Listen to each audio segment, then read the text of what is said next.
Garden City Literary Festival, in its third edition, featuring Nobel laureates Wole Soyinka and JMG Lucrezio. The theme of the festival in December 2010 was 50 years of post-colonial literature in Nigeria. Any ethnic group that has no language, has no culture, it can call its own. Any ethnic group that has lost its language has become the slave of others. The two special guest writers were apt for the purpose of the special celebration and its theme. Both of you share an experience of childhood in Nigeria. His was just for a couple of years, and he wrote that experience, as it were, the experience of a young boy in his book Onitsha, which is really based on his own experience.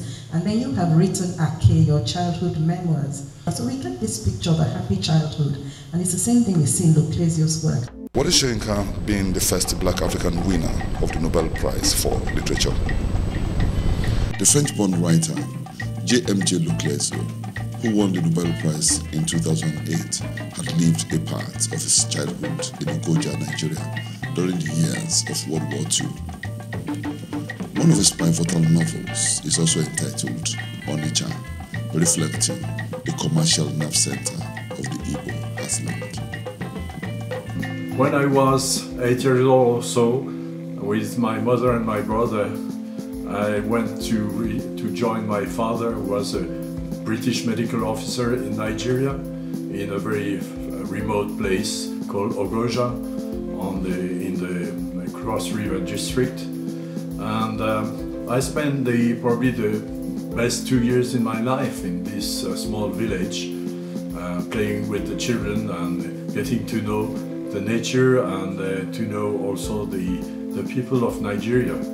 This was done in the years of World War II. I remember men chained up on the roads to Abakaliki, marching in cadenced footsteps as they were going to work digging the private swimming pool of the district officer.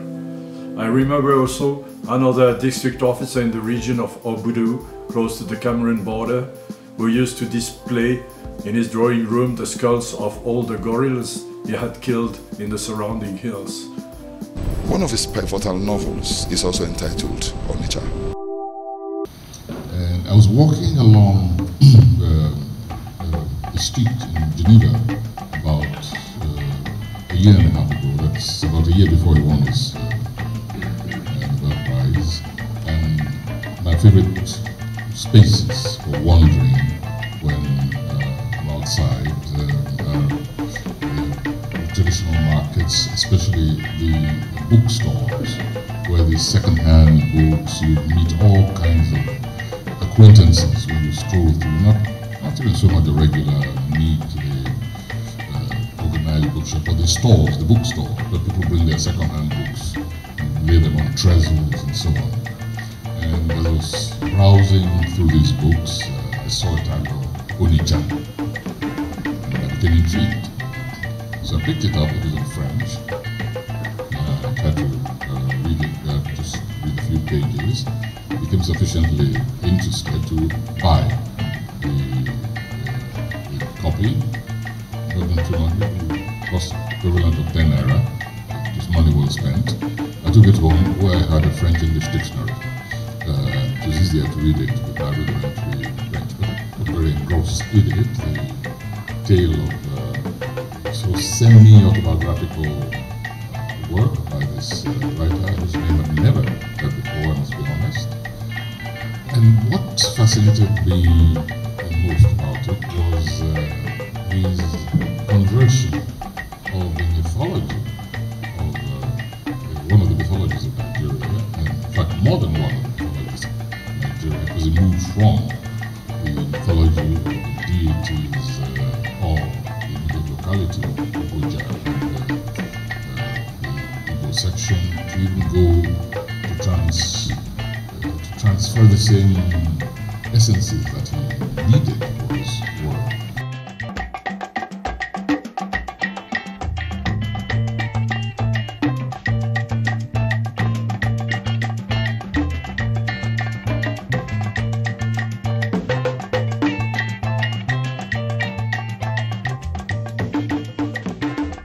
Luclezio is as such a man of many worlds. And the travel was very boring. So on the boat I began to write, and I wrote my two first novels there. One called, appropriately enough, A Long Voyage, A Long Journey, and the other more inventively, Black Oradi or Adi Noir, which recounted the adventures of a young African boy going home after a long absence.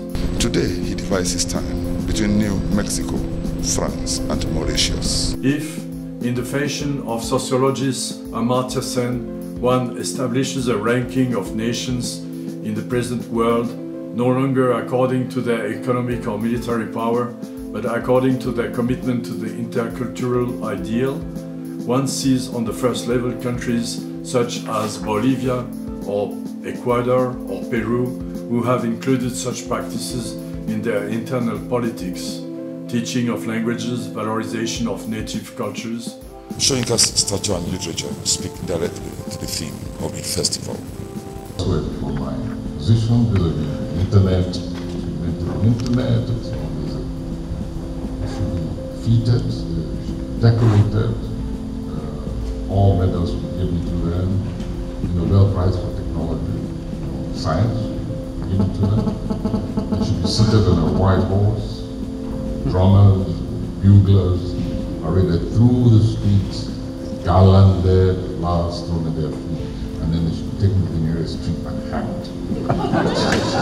And said the lesson to those scientific geniuses who bring trouble to us. Because the negativities of internet, I'm beginning to feel, I begin to outweigh the positive. And again, that's not the fault of this entity, it's the fault of those who use it, and the fault also of those who have failed. That's the proportion that in schools, both in schools and at home and in governments, that some kind of check must be put in place to ensure that the younger generation does not thereby abandon the value placed on the actual reading. Luclezio ultimately could not attend the conference in person. He fell ill in the week just preceding the festival. Even so, he was present in spirit and actually managed to share the podium with his fellow writer, Professor Wole Soyinka. His message to the festival was conveyed through a video transmitter. I really want to thank the organization for this invitation. Especially, I would like to thank Mrs. Coco Kanango, who invited me kindly to come to Port Harcourt. And I would like to express also my thanks and my admiration towards Wole Soyinka. I've always admired and read his works, and especially a book that I read lately called AK, because it tells a story of a young boy living in Nigeria, and in many aspects I find some reminiscence of my own life in Nigeria when I was 8 years old. My regrets not to be with you, and I'm hoping to be able in the future to come to Port Harcourt for this celebration of literature.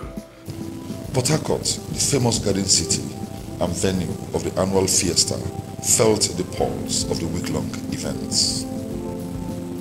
Ebitimi Banigo Hall, University of Port Harcourt, played host to the opening ceremonies and festival conference.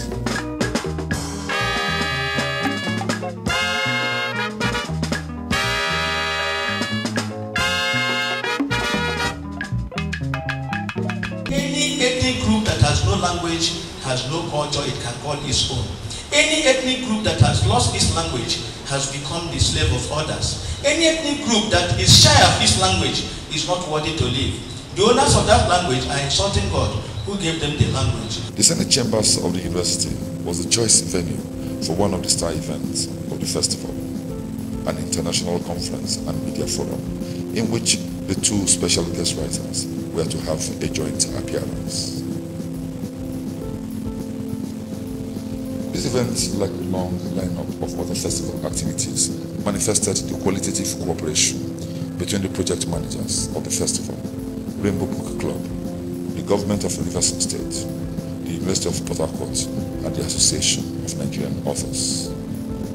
The Right Honorable Chibike Rotimi Amechi proved to be more than the inspirator for the whole festival. The state government under its leadership has made the festival possible. It was the moving spirit for the festival from the very opening day to the conclusion of the festival at the government house. You can't, the Nigerian writer cannot afford to run away for the reality of the fact that social realities affect what you write. If you give me a novel, I was telling Professor today in Brand University on Saturday, I said, Prof, anytime I feel very low, I pick up a man of the people. By the way, that was the book that I wrote on my Facebook. And I would laugh and laugh and laugh about that book actually Nanga. Can't Nanga be image or any of us with the politician here. The Nanga who couldn't drink the locally brewed coffee. And when he drank it and saw and tasted that it was not different from the normal coffee they bought from overseas, he screamed that he had been poisoned and was ready to kill his house help until the man knows that. The other one finished and I gave it, I brought another type for you. And then took it and drank. Okay. So I now pictured myself in that position and all other politicians. And I told Prof, I said, did you know that since last week I've stopped reading that book. I now read Nigeria There. I mean, most of you have not got to read that. Nigeria There, Nigeria by Dan Abese. You will start laughing from page 1 to the last. What he did was just present the character of the true Nigerian. Governor Amechi hosted more than the distinguished company of Nobel laureate Wole Soyinka and other reputable Nigerian and African writers. Vice President Namadi Sambo was also present at an awards and gala night held at the government house. Thank you. One of our distinguished sons of the soil here at River State, also Sergei Prabhakara, another very distinguished and eminent writer. We'd also like to invite Sir Chukwuemeka Ike, who is Royal Highness Eze Chukwuemeka Ike. Thank you very much, sir. And Professor Wole Soyinka, the Nobel laureate. Your Royal Highness, please, my sincere apologies. Kanye Gary.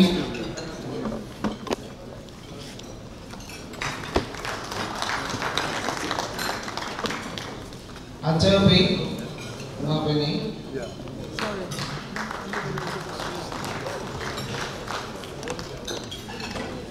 And Helen Habila. Thank you. On behalf of this group of awardees, Helen, do you have something to say? Thank you.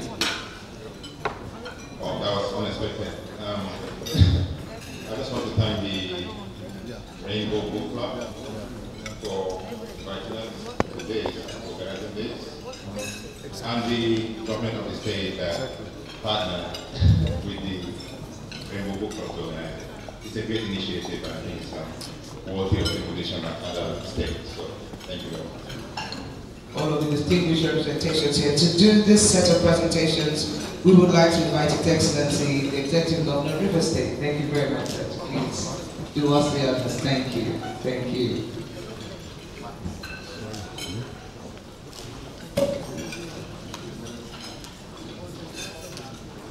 Thank you very much. Karen King, Arizona. Akachi Eteko.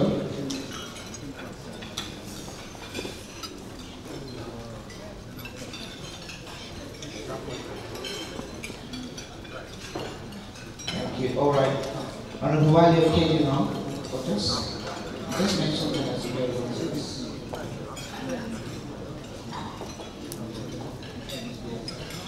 Representative.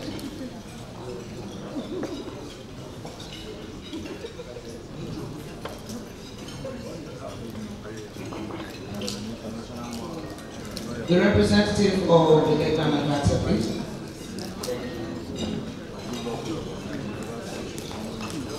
Karen King. Okay. Honorable William Kenino. The representative of Itezewa Hatter. What I did as a friend on your right to the office or promotion to the office of the Vice President.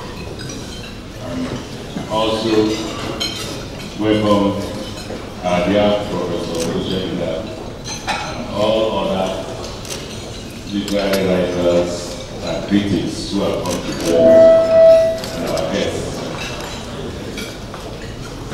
The Excellency of the Vice President, today we have to ensure that you join us in celebrating music. And I was happy that you kindly accepted the invitation to host it in dinner. And join us in watching the beautiful presentation of the Feast of the Tongue. Let me say for me what I wanted to say about there on Friday. I didn't see the way forward. I assume that he presented the minorities of Nigeria through the judge and the rule. But I thought that I should identify my people very well in the culture, or the cultural presentation was not the But beyond that, we enjoyed ourselves. This occasion also witnessed a command performance of the dance drama by the Nigerian poet Odi Ofemi, entitled A Feast of Return.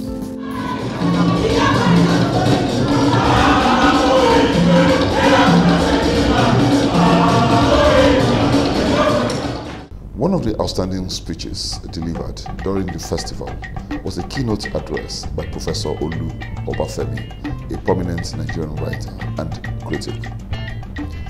He is currently the Director for Research at the National Institute of Policy and Strategic Studies in Kuru, Jos. He spoke on the festival theme, Nigerian Literature at 50, its challenges and prospects. Like the rest of West Africa, was regarded as virtually a literary desert, quote and unquote, before 1930. Mainly because tertiary institutions were non-existent before this time, when the Foraday College at Freetown was established, and a few graduates in the humanities began to emerge.